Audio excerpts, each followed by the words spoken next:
da paz do Senhor Jesus, amém? Motivo de muita alegria estar aqui nesta casa. O Senhor nos permitiu chegar até aqui para trazer um recado ao Ele colocou no meu coração. Desde já eu quero louvar a Deus pela vida dos anjos desta igreja, pela confiabilidade. Me chamo Obrera Carolina, faço parte do Ministério Pequeno Church, lá em Lopes, bem aqui do ladinho, pertinho. E a paz do Senhor nos traz aqui para estar anunciando o caminho, a palavra. Meu esposo não pôde me acompanhar porque também está pregando numa outra casa espiritual. E lá em casa é assim: quando dá a gente acompanha, quando não dá a casa vai para o seu canto. E no final da noite a gente se encontra e o nome do Senhor é glorificado.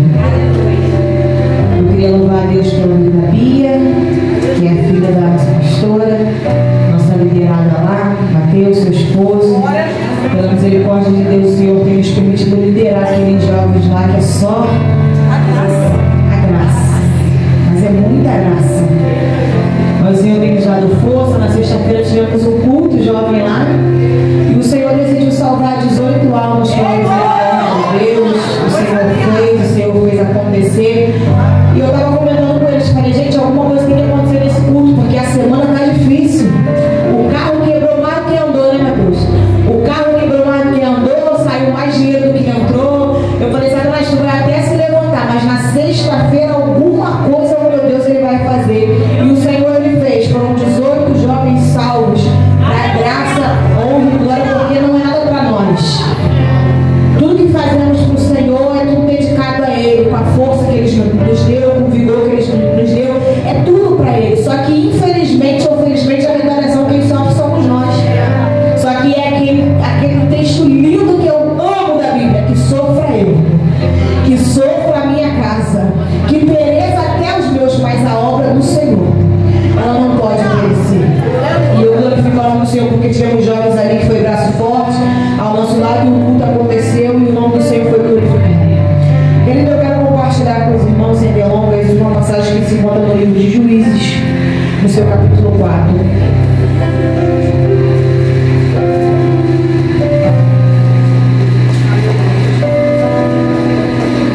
No seu versículo 6. E a palavra do Senhor vai dizer assim: E ela mandou chamar Baraque, o filho de Abinoam, para que saísse de Guedes Naphtali, e lhe disse: O Senhor Deus de Israel não ordenou, dizendo: Vai e te aproxima em direção ao monte Tabor, e leva contigo 10.000 homens dos filhos de Naphtali e dos filhos de Zebulon, e aproximarei de ti do rio Quizon, Cícera, o capitão do exército de Jabim, com as suas carruagens e a sua multidão, e eu o entregarei na tua mão. E Baraque lhe disse: Se tu fores comigo, então irei. Mas se tu não fores comigo, então não irei. E ela disse: Certamente irei contigo. Todavia, a jornada que tu empreendes não será para a tua honra, pois o Senhor venderá Cícera à mão de uma mulher. E Débora se levantou. E Débora se levantou.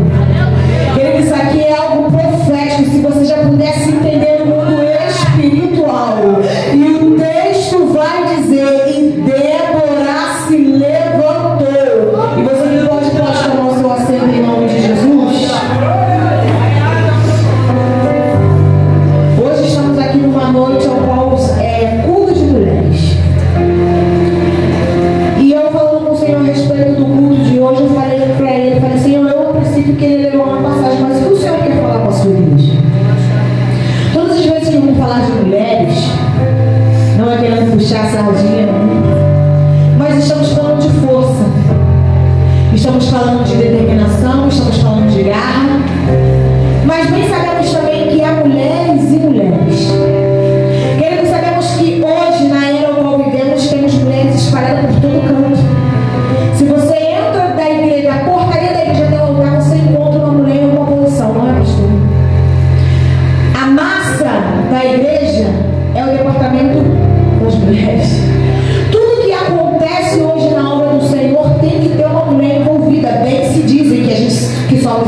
vida e se enfiamos em qualquer lugar. Isso eu concordo.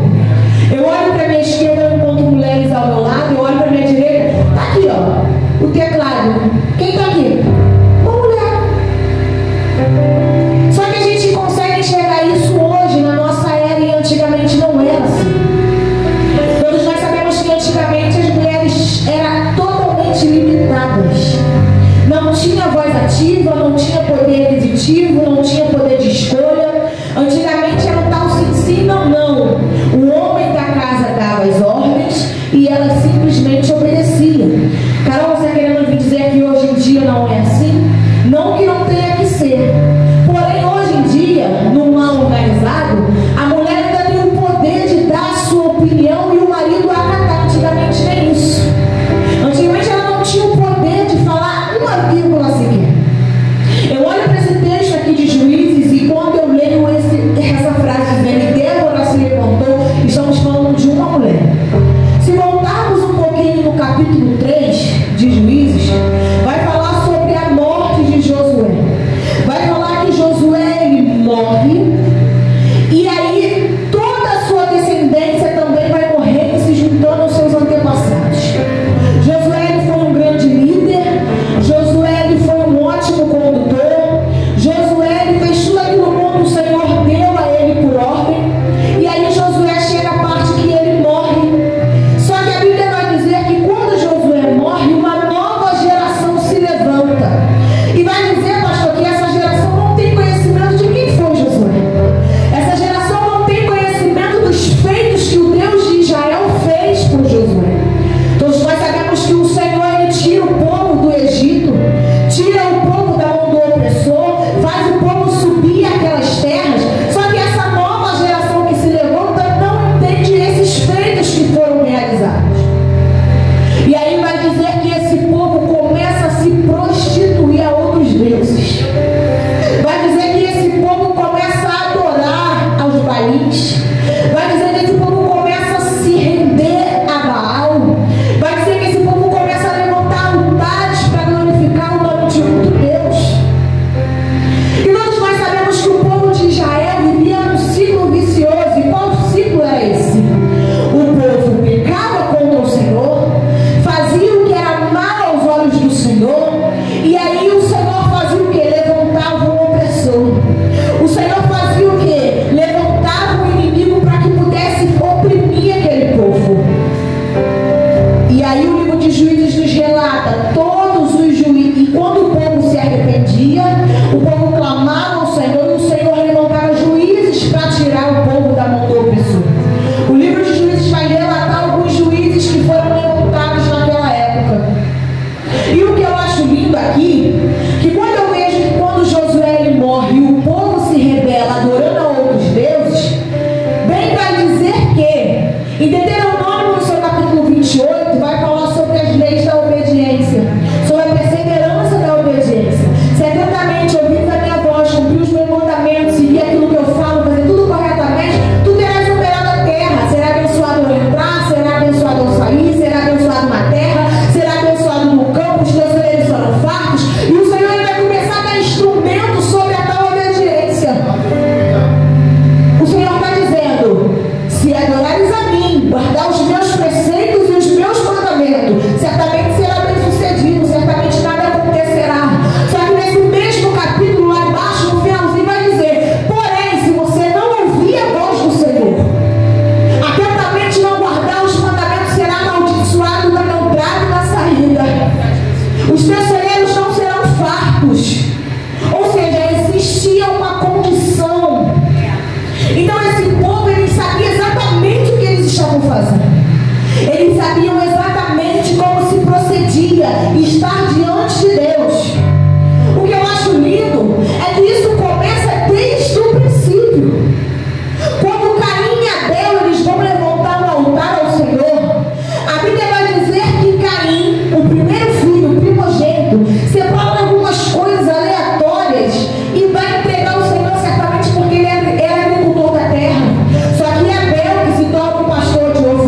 Senhor vai dizer assim para ele: Caim, se certamente você proceder bem, não serás aceito.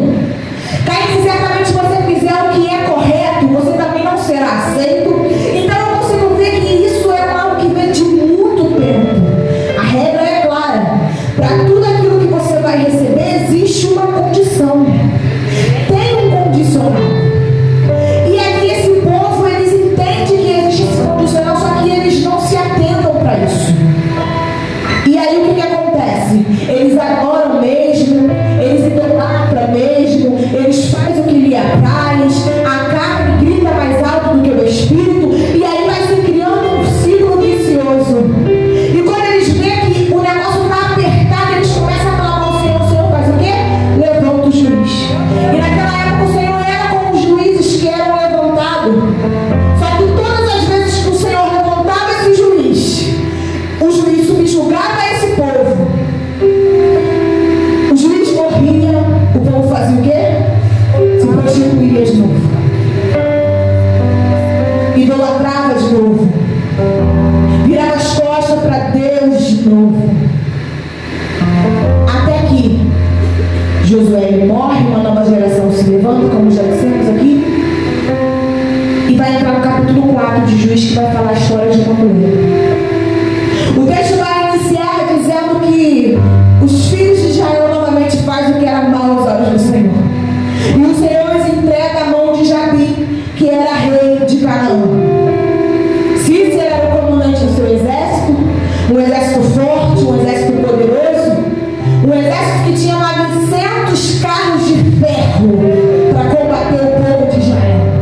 Um exército que era muito numeroso. E aí o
Jó era tudo isso e passou. Sabe o que eu aprendo com isso? Que vai ter situações na minha e na sua vida que o Senhor ele vai permitir passar só para provar para alguém que você não adora Ele pelo que Ele faz, mas você o adora pelo que Ele é, pelo preço de sangue que foi pago na cruz do Calvário. É Deus dizendo: pode abater, pode humilhar, pode falar mal, pode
intimidade.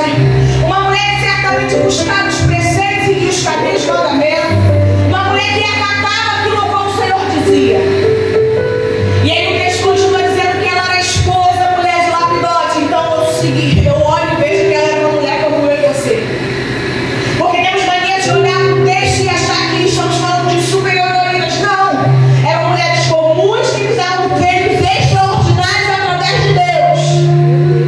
E que não pode ser diferente do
minha casa tem meu esposo, que é o cabeça, mas tem eu que venho logo embaixo, posicionada,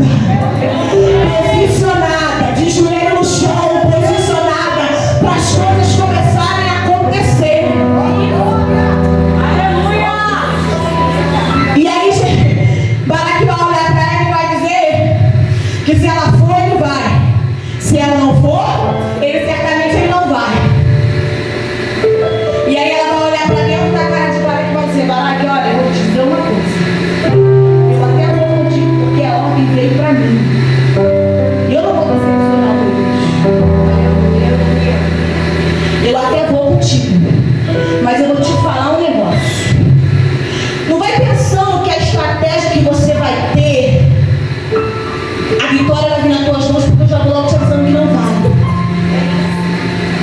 Porque se você é covarde o suficiente para não sair do lugar, sem que antes eu me posicione com você, então você também não tem o poder de ter vitória nas mãos para poder voltar a lutar. Certo? O que você vai dizer é que quando Débora ela subjugava o povo, ela subjugava num monte, num lugar alto, ao qual o povo pegava seus casos e subia até ela para poder levar. E aí ela olhava os casos e subjugava mediante o que cada um precisava. Ou seja, Débora ela ficava posicionada no povo que vinha até ela. E ela dava as ordens. E ela fazia o que tinha que ser feito. Só que dessa vez, Débora ela tem que sair do seu cenário e ir. Porque certamente alguém que recebeu a ordenança dela não quis ir sozinho. E hoje em dia nós olhamos para nossas igrejas e vemos pastores quantas das vezes o Senhor lhes dá uma ordem. E quando o Senhor vai ver, o Senhor que tem que estar na linha de frente fazendo, porque não tem ninguém o suficiente capacitado para exercer aquilo que foi ordenado.